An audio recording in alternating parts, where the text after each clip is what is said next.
ഇമാം ഗസ്സാലി റഹിമഹുള്ള എന്നെ ഉപദേശിക്കുന്നു, നിങ്ങളെയും ഉപദേശിക്കുന്നു. ഓ മനുഷ്യ, നീ സുബ്ഹി നിസ്കരിക്കുന്ന സമയത്ത് ഇതെന്റെ അവസാനത്തെ നിസ്കാരമാണെന്ന് കരുതി നിസ്കരിക്കണം കേട്ടോ. ദുഹറിന്റെ സമയത്ത് നീ ഉണ്ടാകുമെന്നതിനുറപ്പില്ല. ദുഹർ നിസ്കരിക്കുമ്പോൾ ഇതെന്റെ അവസാനത്തെ സംഭാഷണമാണ്, എന്നെ പടച്ച റബ്ബുമായി എന്റെ അവസാനത്തെ സംഭാഷണമാകാമിത്. അസറിന്റെ സമയത്ത് നിസ്കരിക്കാൻ ഞാൻ ഉണ്ടായിക്കൊള്ളണമെന്നില്ല. ആ കരുത്തോടെ നീ ദുഹർ നിസ്കരിക്കണം.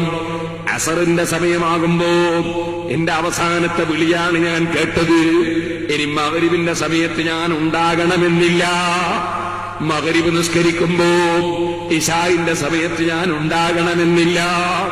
ഇശാ നിസ്കരിക്കുമ്പോ സുബ്ഹി നിസ്കരിക്കാൻ ഞാൻ ഉണ്ടാകണമെന്നില്ല. ഇതെന്റെ അവസാനത്തെ സംഭാഷണമാകാം. ഇക്കേൾക്കുന്നത് അവസാനത്തെ ബാങ്കാകാം. ഇക്കേൾക്കുന്ന ഇഖാമത്തിന്റെ അവസാനത്തെ ഇഖാമത്താകാം. ഇനി ഒരു പക്ഷേ എനിക്ക് വേണ്ടി ജനങ്ങൾ നിസ്കരിക്കലാകാം. എന്റെ നിസ്കാരം ഇതോടെ അവസാനിച്ചിരിക്കാം. ഈ ചിന്തയോടെ 5 നേരത്തെ നിസ്കാരം നിർവഹിക്കണം നീ. ഒരിക്കലും തന്നെ നിനക്ക് ഗ്യാരണ്ടിയില്ലല്ലോ. ഇശാ നിസ്കരിച്ച എന്റെ മാന്യ സ്നേഹിതൻ കടവത്തൂരിലെ മഹമ്മൂദ് ഇശാ നിസ്കരിച്ച് ദുബായിൽ റൂമിൽ കിടന്നുറങ്ങിയതാണ്. പക്ഷേ സുബ്ഹിക്ക് പോയി നോക്കുമ്പോൾ അദ്ദേഹം മയ്യിത്തായി കിടക്കുകയാണ്. റബ്ബേ, അദ്ദേഹത്തിന്റെ ഖബർ സന്തോഷത്തിലാക്കണം റഹ്മാനേ. കിടന്നുറങ്ങി, നേരം വെളുക്കുമ്പോഴേക്ക് മരണപ്പെട്ടുപോയി. ഒരു ചെറുപ്പക്കാരനും ധരിക്കേണ്ടതില്ല. ഇനിയും കുറെ നിസ്കാരമുണ്ടെന്ന് ധരിക്കേണ്ടതില്ല. പ്രസംഗിക്കുന്ന മുസ്ലിയാര് കണക്കിലെടുക്കേണ്ടതില്ല. എനിക്കിനിയും കുറെ ദിവസം അത് പറയാനുണ്ടെന്ന് ചിന്തിക്കേണ്ടതില്ല. പ്രസംഗിക്കുന്ന മുസ്ലിയാരുടെ അവസാനത്തതായിക്കൂടുന്നില്ല. സദസ്സിൽ വരുന്നവർക്ക് അവസാന സദസ്സായിക്കൂടുന്നില്ല. ആർക്കുണ്ടിവിടെ മനുഷ്യന്റെ ശരീരത്തിന് ഗ്യാരണ്ടി?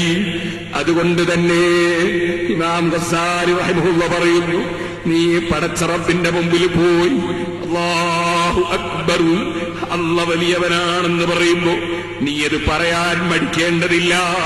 നീ നിസ്കാരം കളാക്കേണ്ടതില്ല. നീ നിസ്കാരം കൈയൊഴിക്കേണ്ടതില്ല. നിന്നെ പടച്ച റബ്ബിന്റെ മുമ്പിലാ പോയി നിൽക്കാൻ പറയുന്നത്. നിനക്ക് വെള്ളം തന്നവന്റെ മുമ്പിലാണ്, ഭക്ഷണം തന്നവന്റെ മുമ്പിലാണ്, ആരോഗ്യം തന്നവന്റെ മുമ്പിലാണ്. നീ പോയി അല്ലാഹു അക്ബർ എന്ന് ചൊല്ലുമ്പോ ഇതെന്റെ അവസാനത്തെ തക്ബീറായി കൂടുന്നില്ല. ഈ റബ്ബുമായുള്ള സംഭാഷണം എന്റെ അവസാനത്തേതായി കൂടുന്നില്ല. ഇനി ഒരു പക്ഷേ അടുത്ത നിസ്കാരത്തിന് മുമ്പ് ഞാനങ്ങ് വിട പറഞ്ഞു പോയാൽ നേരെ റബ്ബിന്റെ കോടതിയിലേക്കുള്ള യാത്രയായി കൂടുന്നില്ല. ഈ ചിന്തയിൽ നിസ്കാരം നിർവഹിക്കണം ചെറുപ്പക്കാരാ. ഈ ചിന്തയിൽ ഓരോ സൽക്കർമ്മങ്ങളിലും ഏർപ്പെടണം ചെറുപ്പക്കാരാ. അപ്പോഴല്ലേ നിനക്ക് ഇഖ്ലാസ് ഉണ്ടാകുന്നത്, റബ്ബിന്റെ പൊരുത്തത്തിന് വേണ്ടിയാകുന്നത്. അപ്പോഴല്ലേ ഖുശൂ ഉണ്ടാകുന്നത്.